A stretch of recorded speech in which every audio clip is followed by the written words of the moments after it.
सबों ने अपना अपना विचार देने का जो काम किया, यहाँ पे रखने का जो काम किया, हम लोग सर आँखों पे लेते हैं और इस पे तो वहाँ पे रख दीजिएगा तो फिर हम लोग कभी विचार करेंगे। मामा जी के पास और रख दीजिए। आज हम लोग राष्ट्रीय ओबीसी मोर्चा के तत्वाधान में जो बैठक किए चुनाव संबंधित, थोड़ा सा आप लोगों को संक्षिप्त में कुछ मोटी मोटी बातें बता देता हूँ। सर ने एक बात कहा था, मनोज सर ने, कि ज्योतिबा फूले की बात कही। तो ज्योतिबा फूले जब शिक्षा का आंदोलन चला रहे थे, उस बहुत समाज सुधारवादी वो नेता थे, बहुत बड़ा। जब शिक्षा का आंदोलन चला तो माता सावित्रीबाई फूले प्रथम वो महिला शिक्षिका बनी।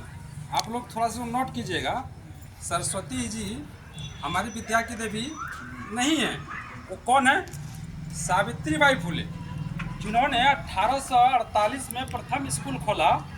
आज जो महिला आप देख रहे हैं कि जज है, एमपी है, एमएलए है, चपरासी है, ये कलेक्टर जो भी है, वो सावित्रीबाई फूले का देन है। और उसको सपोर्ट कौन किया था? फातिमा शेख ने। तो वहां से चला। जब वो स्कूल जाती थी, 2 साड़ी लेके जाती थी सावित्रीबाई फूले।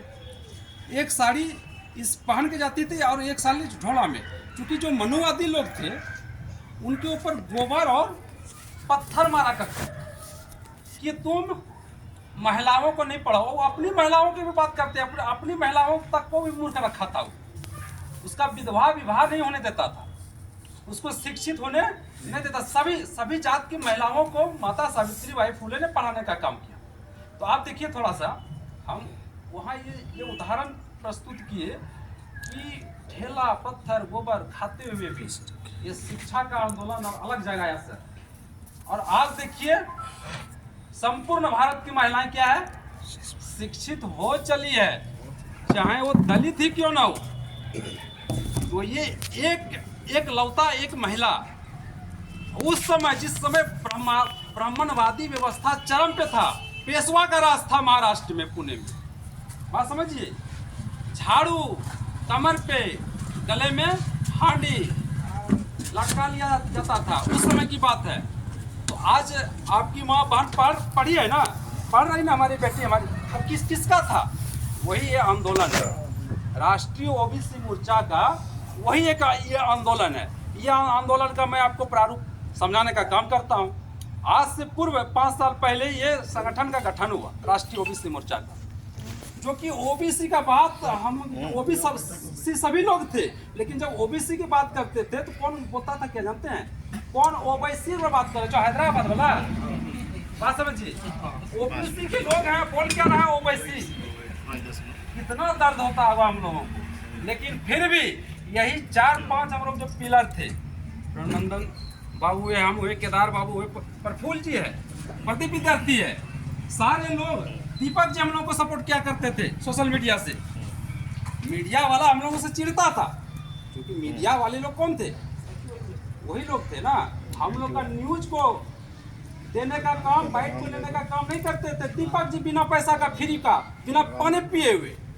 झारखंड न्यूज है ना, जब बिहार न्यूज, सबको इनको फॉलो कीजिएगा।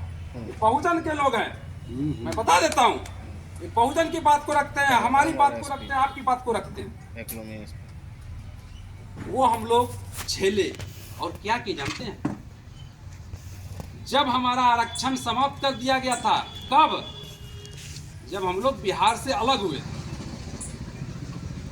तो झारखंड में हमारा आरक्षण कर दिया गया था 14%। बाबूलाल मरांडी प्रथम मुख्यमंत्री थे, भाजपा का सत्ता था, अटल बिहारी वाजपेयी केंद्र में प्रधानमंत्री थे। झारखंड का आरक्षण कितना कर दिया? 14%। पूरे देश में आरक्षण कितना था ओबीसी का? 27%। बस समझ रहे हैं ना। और साथ साथ 14 जिला को ओबीसी से मुक्त कर दिया, ओबीसी शून्य के रिक्त कर दिया। 14 जिला, जिसमें दुमका भी है। बस समझिए।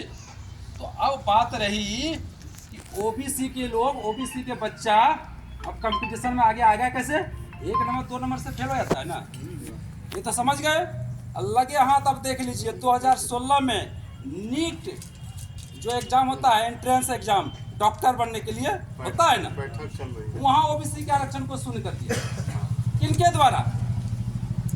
भाजपा की सरकार के द्वारा एंट्रेंस एग्जाम में शून्य कर दिया। तो ये राष्ट्रीय ओबीसी मोर्चा ने आंदोलन किया। स्टालिन नाम के स्टालिन जो साउथ के जो तमिलनाडु के जो मुख्यमंत्री हैं, तमाम महाराष्ट्र के जितने भी ओबीसी के लोग हैं, और एक बात ध्यान रखिएगा, ये राष्ट्रीय ओबीसी मोर्चा गोड्डा में जितना दिख रहा है ना, इसका अंदर बहुत बड़ा विशालकाय है। इसमें जज भी हैं, इसमें आईपीएस भी हैं, जर्नलिस्ट भी हैं, ड्यू के प्रोफेसर भी हैं। मैं 2-4 को नाम ले लेता हूँ। प्रोफेसर रतनलाल का नाम सुने? प्रोफेसर दिलीप मंडल का नाम सुने? शंभू सिंह को लाए थे नेशनल दस्तक दिल्ली से, पत्रकार सुने हैं ना? सूरज मंडल का नाम सुने हैं? ड्यू के प्रोफेसर हैं। वैसे वैसे लोग हमारे मार्गदर्शक हैं, जो कि राजकुमार भगत को बाय नेम बाय फेस जानता है, प्रेमनंदन बाबू को बाय नेम बाय फेस जानता है। ये राष्ट्रीय ओबीसी मोर्चा का जो भी एजेंडा है वो लोग आड़े हाथे लेता है और दिल्ली में सरकार को घेरने का काम करता है। घेरा तब फिर जाकर के नरेंद्र मोदी ने, भाजपा की सरकार ने नीट में आरक्षण दिया 2021 में। 16,000 ओबीसी के एमबीबीएस डॉक्टर नहीं बन पाया। बात समझिएगा, ये किसका बच्चा नहीं बन पाया? हमारा ओबीसी का। अब देखिए लीला क्या शुरू हो गया। पहले ओबीसी के लोग तो पढ़ाई करने जाते नहीं थे। बात समझिए, धार्मिक रूप से इसको पढ़ने नहीं दिया जाता था। अरे फलना जात ये नहीं पढ़ सकता, ये चिल्ला जात यह नहीं पढ़ सकता है। नोट कीजिएगा, थोड़ा सा बोल रहे हैं, जो पढ़ने नहीं दिया जाता था। और जब ओबीसी के लोग पढ़ना शुरू किया तो सरकारी स्कूल को खत्म कर दिया। सरकारी स्कूल को शिक्षा कहाँ चला गया? प्राइवेट में चला गया। प्राइवेट का फीस कितना है? अगर जिसको 2 बच्चा है, 2 पत्नी है, अगर वो 2 बच्चा को प्राइवेट में पढ़ाएगा तो उसको आमदनी कितना होना चाहिए? कम से कम 30,000 रुपया महीना सर, कम से कम। तो क्या ओबीसी के लोगों को 30,000 रुपया पर मंथ आ रहा है? आ रहा है? बोलिए। तो ओबीसी का बच्चा पढ़ पाएगा? किसका बच्चा पढ़ेगा? जो पूर्व से पेंशन ले रहे हैं, जो बड़े बड़े पद में हैं, जो आप देख लिए एमपी कौन है, एमएलए कौन है। अभी भी देख लिए भाजपा ने कितना सीट दिया स्वर्णों को, लगभग 200 से ऊपर सीट दिया ना उसको। तो संसद में कौन जाएगा? जनरल जाएगा। तो आपके बच्चे का भविष्य क्या होगा? अगर केजरीवाल ने सरकारी स्कूल में शिक्षा को प्राइवेट की तरह करने का कोशिश किया, एसी लगवाने का कोशिश किया, तो क्या किया गया जानते हैं?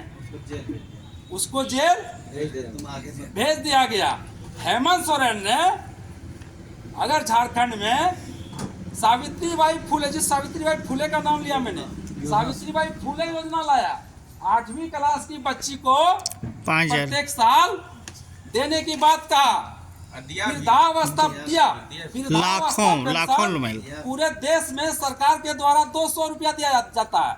हेमंत सरकार ने कितना दिया पता है? 1,000।